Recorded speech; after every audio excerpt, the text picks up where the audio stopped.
Livro do profeta Malaquias, a partir do verso 8 do capítulo 1.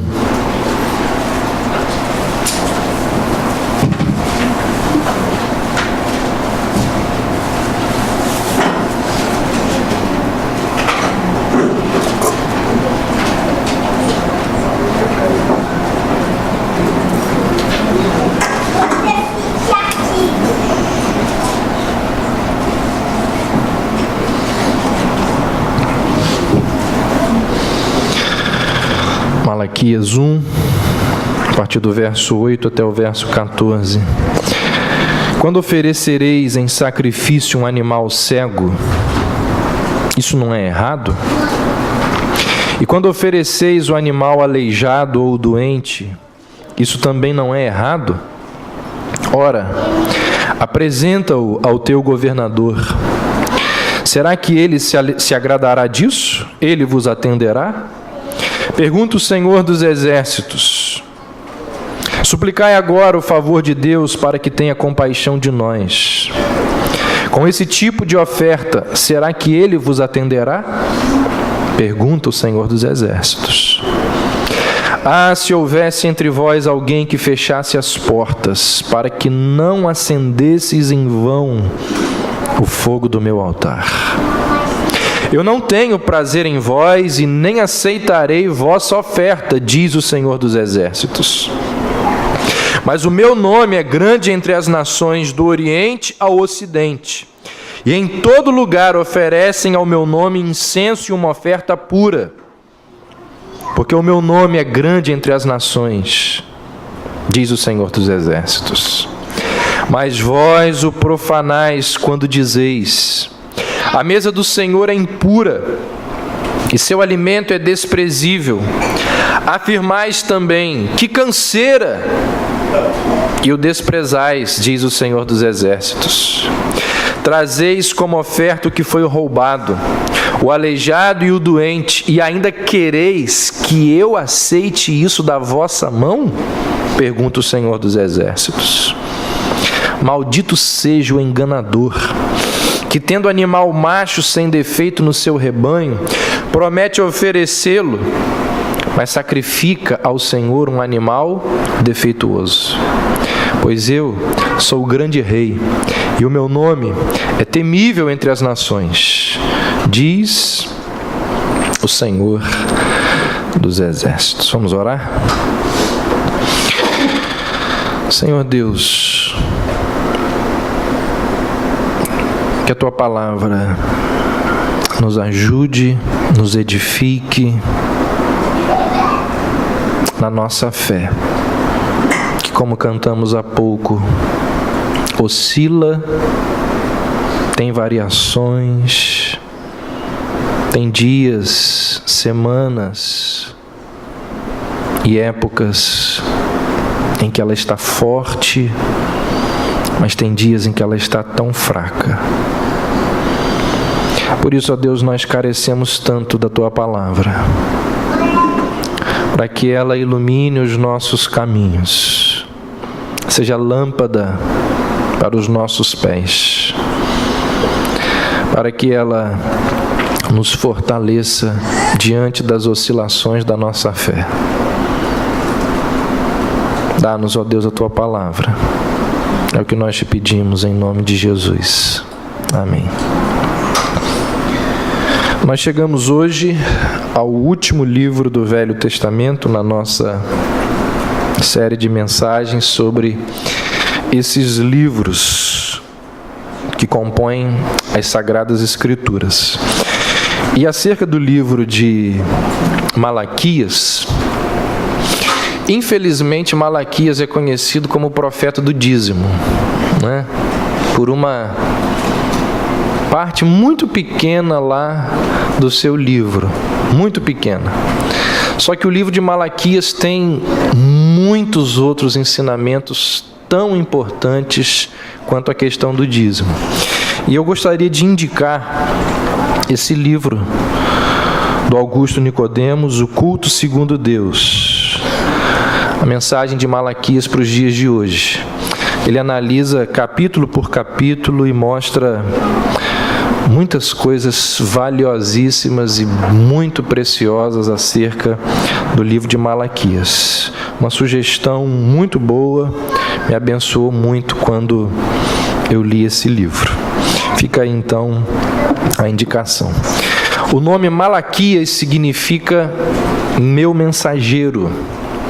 Alguns estudiosos chegam a sugerir que Malaquias, ou meu mensageiro, ou o nome Malaquias, não era propriamente o nome da pessoa que escreveu o livro, mas o título que atribuíram a essa pessoa. E essa teoria surge pelo fato de que, se você perceber na Bíblia e propriamente no livro de Malaquias, não existe nenhuma informação acerca desse profeta. A gente não sabe onde ele nasceu, não existe nenhuma genealogia acerca desse profeta. Por isso que algumas pessoas sugerem que não foi uma pessoa, não é um profeta, mas aquele que escreveu a palavra que esse profeta então pregou. Essa profecia, ela surge logo depois das duas profecias de Ageu e Zacarias. Lembrem-se vocês que eu falei que os 3 últimos profetas do Velho Testamento, eles escrevem pós-exílio, depois do cativeiro babilônico. Isso significa que as profecias desses 3 últimos profetas da palavra de Deus são diferentes, ou têm uma tonalidade diferente daquelas profecias anunciadas pelos profetas antes do exílio. Antes do exílio, a profecia, a exortação era: se vocês não abandonarem os seus pecados e a idolatria, Deus levará vocês para o exílio. Uma vez que eles já estavam no exílio e retornam, agora a tonalidade ou a mensagem dos profetas é outra. Então aparece Ageu, Zacarias, falando que o povo abandonou a construção do templo. E aí então nós vimos os motivos pelos quais o povo teve essa atitude. E depois, cerca de 100 anos depois de Ageu e Zacarias, aparece Malaquias. E quando a gente lê o livro de Malaquias, a gente vê que na época de Malaquias o templo já havia sido reconstruído. A obra já tinha sido completada. Se com Ageu e Zacarias o templo ainda não tinha sido reconstruído, na época de Malaquias, sim, o templo já tinha sido reinaugurado e os sacrifícios já haviam sendo oferecidos na sua regularidade. A profecia de Malaquias, ela vai falar do amor de Deus derramado e dispensado sobre o povo a despeito dos pecados desse povo. Malaquias vai dizer assim: olha, apesar da infidelidade, apesar da negligência, apesar do cinismo de vocês, ainda assim o amor de Deus é derramado sobre vocês. Apesar do cinismo, da negligência, da infidelidade, ainda assim Deus se mantém fiel àquela aliança que um dia Ele estabeleceu com vocês. E quais eram esses pecados cometidos pelo povo? Vamos lá, vou listar alguns rápidos aqui que a gente percebe no livro. Negligência com as escrituras, negligência com o culto, negligência com os atos de adoração, negligência com os serviços ou com o serviço ao Senhor.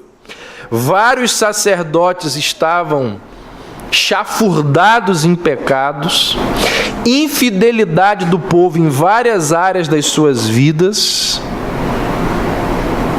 Eu estou falando do livro, gente, estou falando dos dias atuais, não. Isso está lá no livro.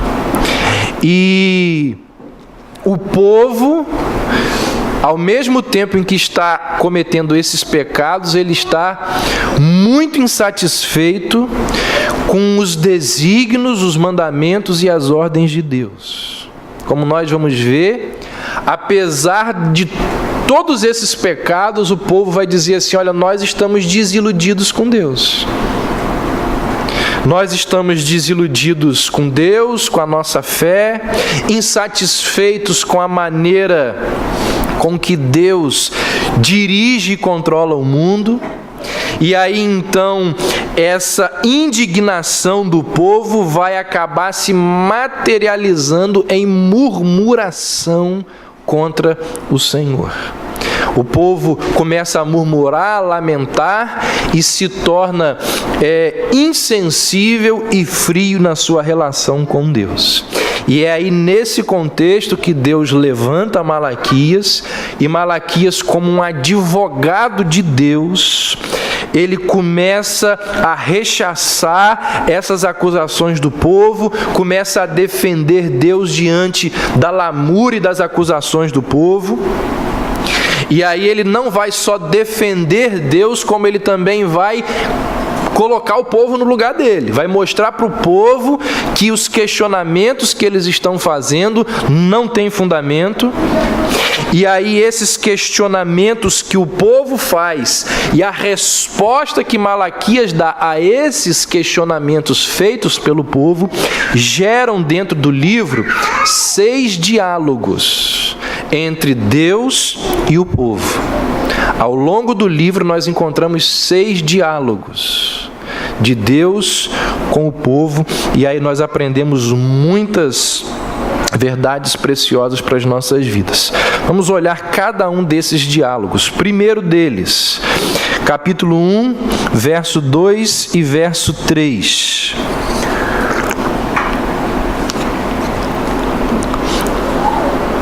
Eu sempre vos amei, diz o Senhor, mas vós perguntais: de que maneira nos tens amado?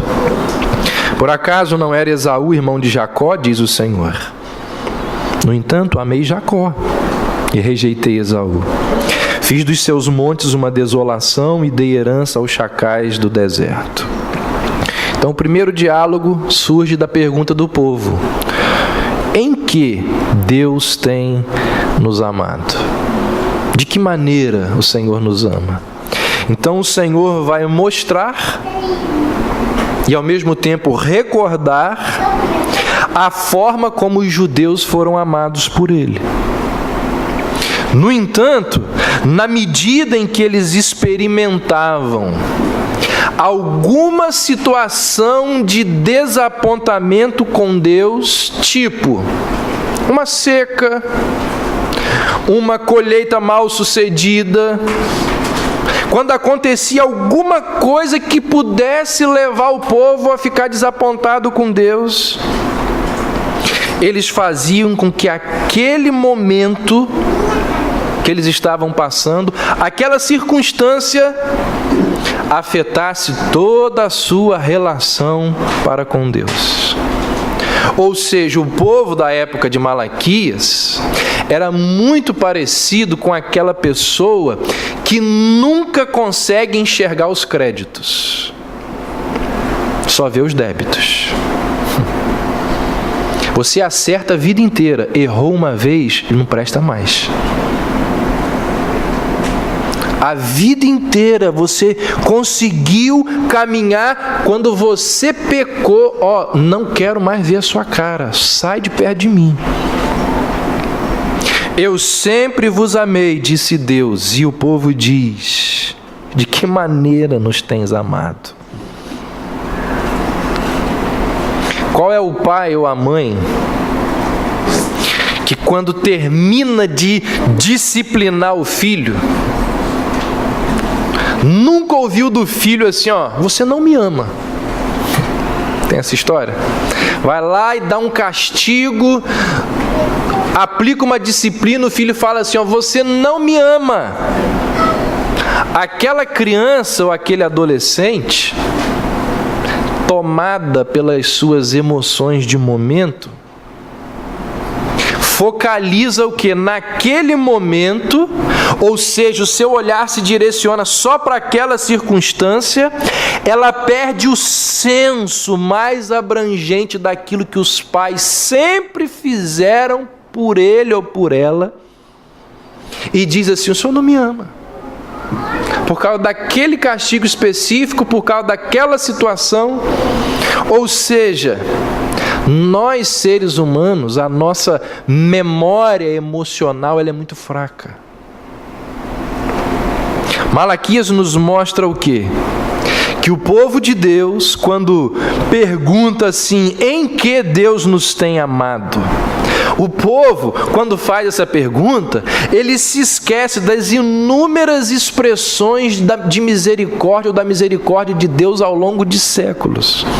O povo, quando faz essa pergunta, perde completamente a sensibilidade espiritual para conseguir enxergar aquilo que Deus fez ao longo dos anos. O povo perdeu a visão bíblica, histórica da aliança que Deus fez com ele.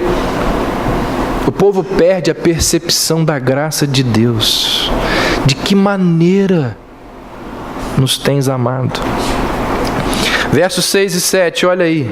O filho honra o pai e o servo seu senhor. Se eu sou o pai, onde está a minha honra? Se eu sou o Senhor, onde está o temor de mim? Diz o Senhor dos exércitos a vós, sacerdotes que desprezais o meu nome. E vós perguntais: como temos desprezado o teu nome? Deus responde: ofereceis alimento impuro sobre o meu altar, e ainda perguntais como temos te profanado, quando dizeis que a mesa do Senhor é desprezível. Então, gente, olha como que esse povo aqui é cínico e insensível. Eles perguntam a Deus assim, na cara mais lavada: como temos desprezado teu nome? Ou eles são cínicos, ou eles realmente não conseguem enxergar o problema e o pecado deles. Porque isso acontece. As duas coisas acontecem. Gente cínica na sua relação para com Deus e gente que verdadeiramente não consegue se enxergar. Não consegue visualizar que aquilo que ela está fazendo é pecado. Qual é a primeira coisa que uma pessoa precisa fazer para receber a graça de Deus? Complicado falar isso, né? Fazer para receber graça, mas para a graça de Deus chegar na vida de alguém, esse alguém precisa reconhecer que é pecador. Esse é o diálogo aonde Deus vai levar mais tempo no livro ali com o povo. Se você observar depois, boa parte do capítulo 2 é usado por Malaquias para mostrar ao povo como é que eles estavam pecando. Ou seja, eles traziam uma oferta doente, eles traziam um animal enfermo, cego, defeituoso, coxo, quando a lei de Deus requeria o quê? Que o animal fosse perfeito, que o animal fosse o melhor. Então a lei dizia: olha, os sacrifícios que vocês trouxerem para Deus tem que ser de um animal perfeito. E os animais perfeitos, eles estavam guardando. Eles traziam o coxo, o aleijado, o cego. Olha o que diz o verso 14. Tendo animal macho sem defeito no seu rebanho, promete oferecê-lo, mas sacrificam ao Senhor um animal defeituoso. Imagine você que no dia dos pais, o filho chega para o pai e diz o seguinte: pai, olha, eu comprei algo aqui para o senhor, só para não passar em branco. Só para não passar em branco o dia. complicado. Mas se o filho chega para o pai e diz assim: pai, esse ano está difícil para mim, estou apertadíssimo, mas eu fiz um esforço e comprei isso aqui para o senhor. Esse presente aqui é o melhor que eu posso dar para o senhor esse ano. O senhor não sabe como que eu me esforcei. Não é o que o senhor merecia, mas é a expressão do meu afeto e do meu esforço esse ano. Não é diferente? As perspectivas são outras. O temor por Deus diminuiu tanto que aquelas pessoas pensaram que elas podiam oferecer na cara mais lavada qualquer coisa para Deus. O que Malaquias está dizendo aqui é o seguinte: olha, não é pela oferta. Não é pela oferta. É pelo que ela simboliza, é pelo que ela representa, é pelo que ela reflete. Tanto é que Deus diz assim: eu não vou receber a oferta, porque eu não vou receber a pessoa. O problema é aquilo que vem antes da oferta. O problema é aquele que leva a oferta. Isso ficou evidente naquela história de Jesus com a viúva pobre lá no Novo Testamento. A oferta daqueles homens ali no templo era muito boa, financeiramente boa, mas não prestava, Jesus disse, porque essa é uma oferta que, conquanto seja muito boa, ela é daquilo que sobra de vocês. E oferta do que sobra é contradição de termos. Porque se é da sobra, não é oferta. Porque oferta é daquilo que vai fazer falta. Então, ao contrário dos fariseus, a oferta da viúva não era lá essas coisas, mas era tudo que ela tinha. E o povo, diariamente, trazia o que sobrava, trazia do pior, e na cara mais lavada dizia: em que temos pecado? Terceiro diálogo, capítulo 2.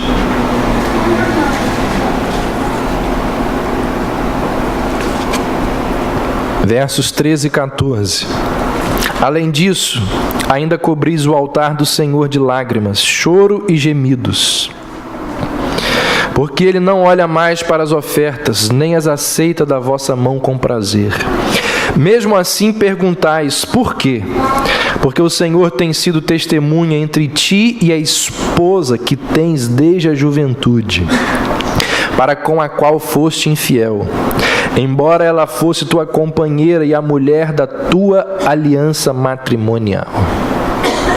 Eles vinham, ofereciam a oferta, banhavam o altar de lágrimas, mas Deus não os atendia. Quieto, silencioso. E não os atendia porque Deus não tolerava como não tolera oferta com abominação, oferta com iniquidade. E Deus então diz assim: olha, honrem as alianças e responsabilidades que vocês assumiram diante de mim. Eu fui testemunha da aliança de vocês e agora o que eu vejo é infidelidade. E vocês vêm e trazem essas ofertas? Não honram a aliança que fizeram comigo? Eu não posso associar o ajuntamento solene com a iniquidade. É a ideia aqui do terceiro diálogo. Quarto diálogo, verso 17 do capítulo 2. Tendes aborrecido o Senhor com vossas palavras, e ainda perguntais: como temos aborrecido? Quando dizeis que todo aquele que faz o mal passa por bom aos olhos do Senhor, e que é deste que o Senhor se agrada. E ainda quando perguntais: onde está o Deus da justiça? Aborrecido aqui pode também ser traduzido por enfadar. Enfadar é quando alguém cansa o outro, quando alguém torna-se enjoado. O povo, ele estava enfadando ao Senhor a ponto de aborrecê-lo. O povo dizia que Deus não era justo, não era parcial no seu julgamento. E aí isso revela a dificuldade daquelas pessoas em entenderem e perceberem os caminhos de Deus. Quinto e penúltimo diálogo, capítulo 3. Versos 6 a 8. Pois eu, o Senhor, não mudo, por isso vós, ó filhos de Jacó, não sois destruídos. Desde os dias de vossos pais vos desviastes dos meus decretos e não os guardastes. Voltai para mim e eu me voltarei para vós, diz o Senhor dos Exércitos. Mas perguntais, como devemos voltar? Pode um homem roubar a Deus? Todavia, vós me roubais, e ainda perguntais, como te roubamos? Nos dízimos e nas ofertas. O povo pensava que não existia motivo para se arrepender. Tem por que a gente se arrepender? Por quê? Porque eles não percebiam os seus pecados.